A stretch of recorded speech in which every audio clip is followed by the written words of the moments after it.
Hi, my name is Mrs. Lekovich, or Mrs. L, as I'm going to sign my name in your courses. A little bit about me. I have a bachelor's in history and photojournalism from the University of South Carolina and a master's in education from the University of Phoenix. I did it online, which is how I got interested in online school by being a student first. Things you should know about me. Well, I just had a baby. She's 6 months old, so this is all new to me, learning how to manage a child and get my schoolwork done. So we are going to see how well that goes. So let's talk about U.S. history. U.S. history is a long course. We are going to cover everything from the colonization to President Obama. So it is a marathon. It is a lot of information. I have done my best to sort of narrow it down so that you know where to focus and what to focus on and not get sidetracked and lost in the weeds. There's a lot of really interesting things about history. But this is a survey course. We're going to cover everything and sort of try to give you the broad and important ideas that you need to know as a high school student. So then if you say, you know what, I really liked studying the Civil War, well then you can go and take a college class just on the Civil War or just on World War II. That being said, when you do this course, you should watch the PowerPoint presentations first. Okay, those are going to say these are the important facts that you need to know for this class in as condensed a form as I can possibly get it. Okay, because when you look at your questions, the questions are geared towards those PowerPoint presentations. So if you go directly to Wikipedia, if the question is describe the Gilded Age, and you put in the Gilded Age into Google and pull up the first thing that comes up and read the first section of history.com or Wikipedia, it's going to give you a lot of information, and you can regurgitate that to me. You can tell me that and you wouldn't be wrong, but it's not what I'm looking for in this class. There are specific things that you need to know as a U.S. history survey course that's going to be different from if you were going to take it as an in-depth course. Okay? You can miss a whole lot. You could focus on small little minute details. So please, please, please watch the videos. They're going to point you in the right direction. If you don't watch the videos, you're probably going to get a question back that says, this is correct information. Thank you for using blah, blah, blah, whatever your source was. But I need the information from the PowerPoint. I need the information from the lesson. Try this again. Okay? Because again, there is a lot of history. There's a lot of different things that you can focus on, but this course is designed to A, be a high school history survey course, and B, prepare you for your end of course exam, because there's an exam at the end of the course, and I want you to make as good a grade on it as possible. And if all you've done is read the first couple sentences from Wikipedia or history.com, you're not going to do very well. The PowerPoints are the lecture. They're like if you went to class and sat down and listened to the teacher. That's what you need to do. So please focus on that first. Take notes. I'm not going to cover everything in the questions that's in those lectures, okay? But you are responsible for everything that's presented in those presentations. If I talk about the Populist Party in the PowerPoint, but I don't ask you a question on it, you still need to know about the Populist Party. I told you about it in the lecture, but I can't ask you a question on everything because every lesson would have 50 questions and we'd never get through the class. So it's a marathon. So please watch the PowerPoint presentations, take notes, and know that you're responsible for everything that's in those PowerPoints, everything that's in those texts that goes with the lessons, and then of course questions as well. Okay, so this is a big class. It's a lot. How do you answer your questions? When you are asked to define or you are asked to explain or describe. One sentence is not going to do it. I don't care if you are the best English student ever. You need to provide facts. You need to provide details. I need to know that you understand it. And the details should align with the PowerPoints. Because I'm looking, have you watched the PowerPoint presentations? Do you understand these ideas and main concepts? Not have you read something or a blurb off the internet. Provide examples. So for example, if I was talking about judicial review and I said define judicial review and you said judicial review is when the Supreme Court can rule that a case is unconstitutional. Absolutely, that is the textbook definition that you have pulled from Wikipedia. But it doesn't tell me that you understand what it is. So you're going to get the lesson back and it's going to say, great, thank you for defining it exactly like the textbook. Now put it into your own words and provide an example. Okay, so that's a revision. You're going to get the lesson back because I'm looking to say, hey, do you understand this? So then you would have to come back and reword it and put it in your words and give me an example that says, judicial review allows the Supreme Court to look at laws and determine if that law goes for or against the Constitution. For example,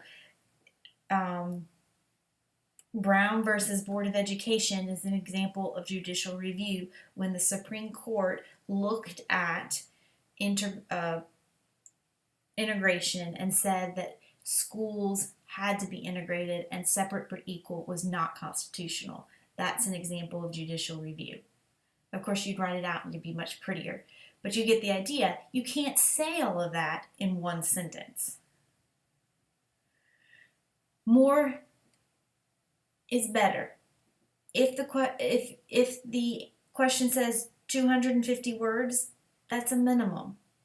Okay? Make sure you're meeting your word max because there's a lot of information. You can always give me more information. So I'm really looking to see that you understand it. Cite your sources. You can watch the PowerPoint presentations. You can watch the videos that are in the lesson and the text, and you can get the information. But sometimes you're just going to be overwhelmed and you're like, need those outside sources. You're going to need to read history.com. You're going to need to read Wikipedia. Got me with a spoon. And that's fine. If you do, cite your sources. Make sure that you are telling me, hey, I went outside the school and I used this to help. This is where I got it from. There's more specific directions on how to cite your sources in the course, so I'm not going to go into that directly, but I will say this. If you have more than 5 words in the same order as your source, you must use quotes. Okay? So please don't get caught copying and pasting from Wikipedia or the internet. It's plagiarism. So if you watch the lectures, take notes, put things in your own words, provide examples, and cite your sources, you're going to do great. I do want to say that this is a marathon of a course, and I want to talk a little bit about some things that can help you get through this course, and I'll talk about that in a second. But you need to be submitting every day. It's a 2-part course. You have to get through part A. It gives you a half a credit. Part B gives you your other half credit that you need to graduate. So you need to be submitting every day to get through it in a timely manner. Now, this is the EOC course. So you're going to have that exam at the end of part B. So you complete part A, then you complete part B, and you take your end of course exam at a designated time. Those designated times are given by the state. I can't control that.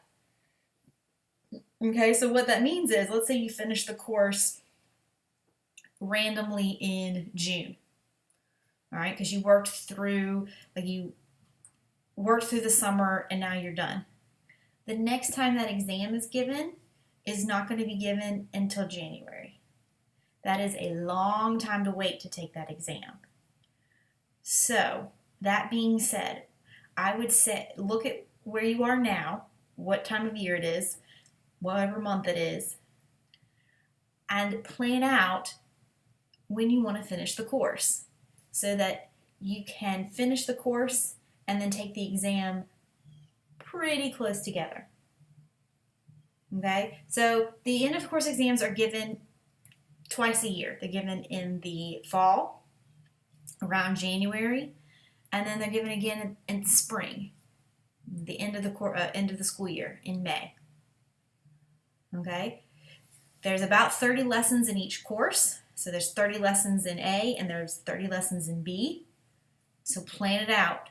Make sure that you can finish this course in the fall or in the spring so that you don't have to wait that whole time, because the longer you wait, the more that information is just going to disappear from your head, the harder it is going to be to study, and the less likelihood of you getting a good grade.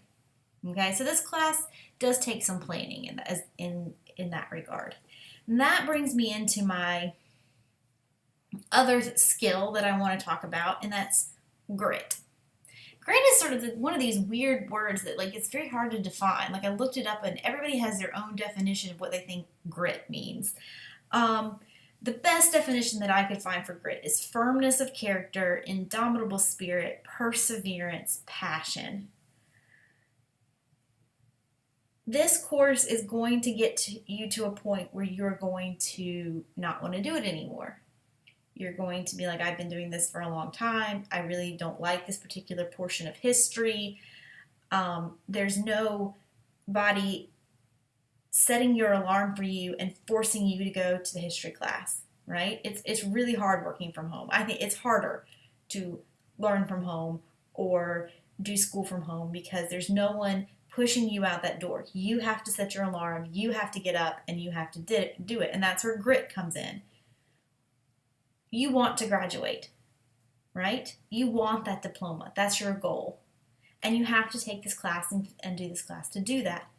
So if you really want that diploma, you have to have grit. You have to have perseverance, a firmness of character to get out of the bed and continue to do this even though you don't want to. Because even as a history major, there are portions of history that I really they're not very interesting. There's some portions that are fabulous, and there's going to be portions of it that you really enjoy. But then there's going to be those lessons that are just like, oh, Lord, shoot me now. And that's where grit comes in. I've always kind of wondered about, like, people with talent, right? There's these people that have just this amazing ability to read something and remember it. And I think, oh my gosh, they're going to be the greatest at whatever they do because they just have this amazing talent.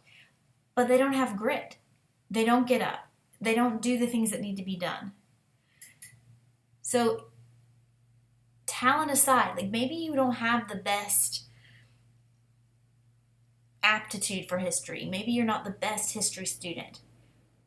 But if you get up and you do a little bit every single day, you are ahead of the person who could be a very good history student but never did it. Never put in the effort, never got out of the bed every morning and did the little bit it takes every single day.